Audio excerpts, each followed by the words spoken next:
Hi, this is Ani, and welcome to my Dow Jones Industrial Average Index update for the week. And I haven't done this since last week because actually we've hit that my neck out target and started pushing relentlessly higher, which is not surprising really, but at the same time, it became so hot that yesterday certainly had a nice reversal on the day, but that doesn't mean that we're down and out. And that's what I want to examine here today.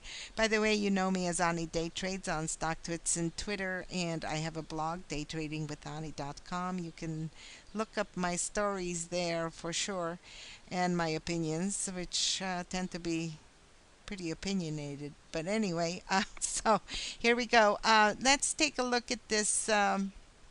Right here, this top box of actually the neckline before the wick here yesterday, and that's a double top right there.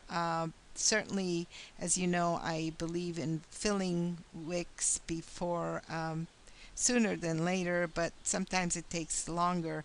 But we didn't fill the wick the day before, so for the day before, that's obvious right there, and but we did the day before that. So this could still be a consolidation because notice that this bottom box right here comes just down to the halfway mark and then to the top of the previous 2 days, like on the 15th and the 16th. So right there is still hold. It's a still pretty firm hold. The unusual part here and what to watch for is that how quickly this broke out and how long this wick is, and that can be the danger point. So if it doesn't fill up to the day before's top, which is at 15,434 and a half or so, so in that area, then so it doesn't recover to that, then I'd be looking for a possible lower for the day, and that would be down to the 15,235. And if we keep losing, of course, we have other stages, 15,121, et cetera, down here. But the next major hold at 14,870 area, which we've talked about before. So that's so far, that's what we're looking at and possibly for. Let's take a look at the SPX and see what that looks like, if I can get that right here.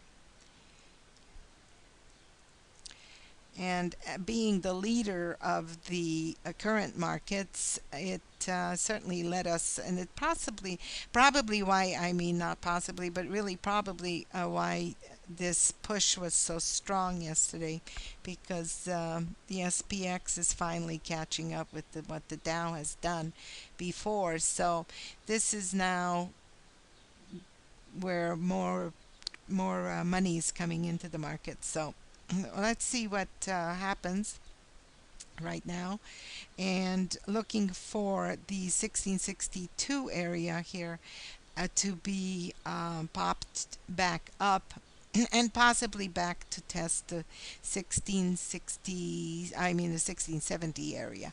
If not, then you're going to have to watch for the breakdown here at the 1650. And I know that the futures are right now pointing to a, a much more maybe about the 1640 currently, but that of course is certainly a possibility down to the 1637 as to be gapping down even to that, and the major hold here is the 1600. Okay, so let's take a look at the NDX also,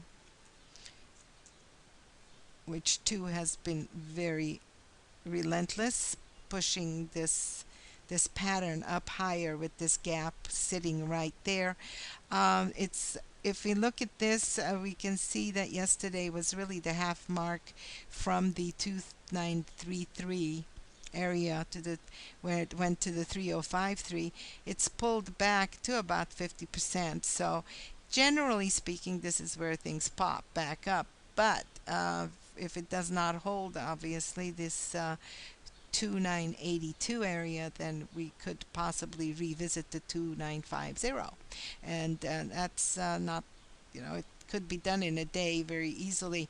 And then we'd have to watch for this gap to be held here, which does not look that strong to me. So that could mean that we would be dropping down below and nearer to the 2900.